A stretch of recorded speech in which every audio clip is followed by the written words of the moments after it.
Hello everyone, আসসালামু আলাইকুম। Welcome to my channel. আমি সোনালি ব্লগস বিডি চ্যানেলের পক্ষ থেকে আপনাদের সবাইকে স্বাগতম জানাচ্ছি। কাছে এবং দূরে, দেশ এবং বিদেশে যে যেখান থেকে আমার ভিডিওটি দেখা শুরু করছেন, আশা করছি সবাই ভালো আছেন, সুস্থ আছেন। আলহামদুলিল্লাহ, আমরা সবাই ভালো আছি, সুস্থ আছি। বরাবরের মতো নতুন আরও একটি ভিডিও নিয়ে আপনাদের মাঝে হাজির হয়ে গেলাম। অনেক দিন পরে একটি ভিডিও নিয়ে এসেছি আপনাদের মাঝে। এর আগে যে ভিডিওটি শেয়ার করেছিলাম, তো আমি গায়ে হলুদ পর্যন্তই দিয়েছিলাম ভিডিওটা। তো এটা ছিল হচ্ছে আমার ভাতিজার বিয়ের গায়ে হলুদ, সব ধরনের আর কি যে আয়োজন করা হয়েছিল গ্রামে, সেগুলোই আর কি এই ভিডিওতে তুলে ধরেছি। তো দুইটা ভিডিও করেছি আমি।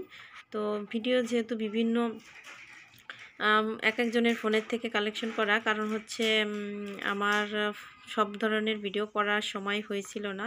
আর বিয়েবাড়িতে তো এ ধরনের প্রবলেম ফেস করতেই হয়, তো এজন্য এক এক রকমের ভিডিও আর কি আমি সব ক্লিপ এক করে আর কি আপনাদের মাঝে শেয়ার করছি।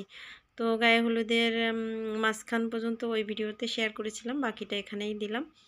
তো গায়ে হলুদ মানে সন্ধ্যার পর অনুষ্ঠান শেষ হওয়ার পর একটু নাচ গান হয়েছিল। তারপর হচ্ছে আমরা বাসায় ঘুমিয়ে গিয়েছিলাম। সকালবেলা উঠে আমার ছোটো বোনের ইচ্ছা ছিল যে ওকে দই খই খাওয়াবে আর কি, দুধ আর চিড়া দিয়ে, যেটা দধিমঙ্গল। এটা সম্পূর্ণ হিন্দুরাই করে। তো এটা আমার বোনের ভালো লাগে, এজন্য এই অনুষ্ঠানটা আমরা করেছি, যেহেতু বাড়ির বড় ছেলের বিয়ে হচ্ছিল।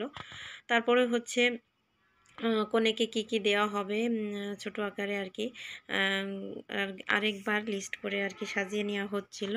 সব কিছু ঠিক আছে কিনা এগুলো দেখতেছিল আর কি। তো যারা ভিডিওটি দেখেছেন, দেখার পূর্বে সবাইকে রিকোয়েস্ট করব ভিডিওটি একটা লাইক দিয়ে দেবেন। আর যদি ভিডিওটি ভালো লেগে থাকে তাহলে শেয়ার করে নিতে পারেন। আর যদি চ্যানেলে নতুন হয়ে থাকেন, চ্যানেলটিকে সাবস্ক্রাইব করে নেবেন। আর ভিডিওর কোনো অংশে যদি ভুল ত্রুটি থেকে থাকে, ক্ষমা সুন্দর দৃষ্টিতে দেখবেন। আর এখানে হচ্ছে সব কসমেটিক শাড়ি দেখানো হচ্ছিল, যেহেতু এগুলো আমার আপুরাই কিনে আনছিল। ভাতিজার বিয়েতে ফুপিরাই আর কি বিয়ের লাগেজ সাজিয়েছে আর কি, বিয়ের শাড়ি থেকে শুরু করে সব কিছু। আর আমার এই ভাতিজা সৌদি থাকে। তারপর হচ্ছে বাড়ির প্রথম ছেলের বিয়ে, অনেক আনন্দ করা হয়েছিল। আর এই যে শাড়িটা দেখতে পাচ্ছেন, ওটা আমার আপু যখন চেন্নাই গিয়েছিল ডাক্তার দেখাতে, তখন হচ্ছে কিনে আনছিল বিয়ের জন্য। তো সবাই বলছে যেহেতু আমরা বাঙালি, লাল শাড়ি পরলে বেশি ভালো লাগে, তো ওটা রেখে দেওয়া হয়েছে এমনি। আর বিয়ের দিনের জন্য আবার লাল বেনারসি কেনা হয়েছে। বেনারসিটা কেমন হয়েছে অবশ্যই কিন্তু জানাবেন। তারপর হচ্ছে অন্যান্য ভিডিও শেয়ার করিনি। পরে বিয়ের প্রস্তুতি, যেহেতু বিয়েতে যেতে হবে সবাইকে, আর কনেকে আমাদেরই মানে এনে সাজিয়ে পাঠিয়ে দিতে হয়েছে, কারণ ওরা অত বোঝে না, ওর বাড়িতে বড় ভাই বোন নেই। তো আর এই যে আমাদের ছেলেকে কেমন লাগছে অবশ্যই জানাবেন। মাশাআল্লাহ, ভাইপোকে কিন্তু বরের বেশে খুব সুন্দর লাগছিল। তো তারপর হচ্ছে বিয়ের উদ্দেশ্যে আমরা রওনা হলাম। পথে আমি আর কোনো ভিডিও করিনি, যেহেতু বিয়েবাড়িতে অনেক ঝামেলা হয়, বিয়েতে যাওয়ার পথে অনেকটাই ঝামেলা হয়েছিল, তো সেগুলো আর নাই বললাম ভিডিওতে। তো এই যে মেয়েদের বাসার সামনে আর কি মানে যেখানে গেট করছে ওখানে গাড়ি দাঁড় করিয়েছিল। তো এখানে আমরা সবাই দাঁড়িয়ে আছি আর কি।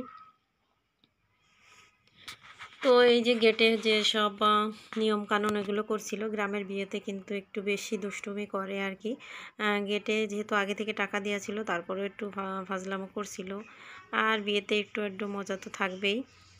তারপর ভিতরে ঢুকে এই যে বিয়ে পড়ানোর জন্য এখানে বসে আছে। সরি, অবশ্যই এটা বিয়ে কিন্তু আমাদের খাওয়া দাওয়ার পরে। আমি কিন্তু খাওয়া দাওয়ার কোনো ভিডিও করিনি, যেহেতু আমার ছোটো বাচ্চা আছে, আমি এত মেনটেন করে পারি না। আর এই ভিডিওগুলো আমার ভাতিজাদের কাছ থেকে নেওয়া, এই জন্য ওরা হচ্ছে অন্যরকম করে ভিডিও করে দিয়েছে। তো এই যে খাওয়া দাওয়ার পরে বিয়ে পড়াচ্ছিল এখানে, তো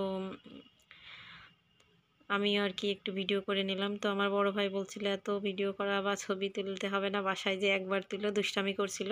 অবশ্য আমার বড় ভাইয়া এগুলো খুব পছন্দ করে, ছবি তোলা, ভিডিও করা। আমরা আমাদের ভাইপোর বিয়েতে সবাই মিলে অনেক মজা করছি, আর সব কিছুতেই কিন্তু আমার বড় ভাইয়া সাপোর্ট করছিল। তো এখানে যে বিয়ে হয়ে গেছে, তো এখন হচ্ছে বউকে এখানে আনা হবে, বউ ঘরের ভিতর বসে আছে। তো এখানে কাগজপাতি কমপ্লিট করছিল। তো বিয়ে হতে হতে কিন্তু অনেকটা সন্ধ্যা লেগে গিয়েছিল, কারণ আমাদের যেতে 1টার সময় যাওয়ার কথা ছিল, 3টা বেজে গিয়েছিল। আত্মীয় স্বজন নিয়ে একটু ঝামেলা হয়েছিল। তো এই যে সন্ধ্যার কারণে কিন্তু অন্ধকার আসছিল। তো সবাই আমাদের বৌমার জন্য আর আমার ভাইপোর জন্য দোয়া করবেন। আর নতুন বউকে কেমন লাগছে অবশ্যই কিন্তু জানাবেন। আর নতুন দম্পতির জন্য অবশ্যই কিন্তু দোয়া করবেন। তারপরে এই যে বিদায় মুহূর্তের সময় আমি কিন্তু ওখানে ছিলাম না। আমার বাচ্চা নিয়ে আমি বাইরে চলে আসছিলাম। আমার এই কান্নাকাটি অনেক খারাপ লাগে। আর মেয়েদের এই মুহূর্তটা কিন্তু অনেক কষ্টের। প্রতিটা মেয়েই বাবার কাছে রাজকন্যা হয়ে থাকে। আর শেষ মুহূর্তে এভাবে সবাইকে বিদায় নিতে হয়। যাই হোক, যে বাড়িতে এসেছে আমার ভাই ছেলে বিয়ে দিয়ে মেয়ে এনেছে, অনেক ভালোবাসে। তো অনেক যত্ন করে আনছিল। তো এই যে বউকে নিয়ে আর কি ভাতিজাকে দিয়ে আর কি হাঁটছিল ওরা। এখন গাড়িতে উঠানো হবে আর এখন সবাই বাড়িতে চলে আসবে। তো আমি এতদিন পরে ভিডিও দিচ্ছি, সবার কাছে রিকোয়েস্ট করব ভিডিওটি ভালো লাগলে লাইক কমেন্ট শেয়ার করবেন আর সবাই সাপোর্ট করবেন। ইনশাল্লাহ এখন থেকে রেগুলার ভিডিও দেওয়ার চেষ্টা করব। সবাই ভালো থাকবেন, সুস্থ থাকবেন আর এই নতুন বর জামাইয়ের জন্য দোয়া করবেন। তারা যেন বাকি জীবন সুখে শান্তিতে জীবন কাটাতে পারে। আল্লাহ হাফেজ।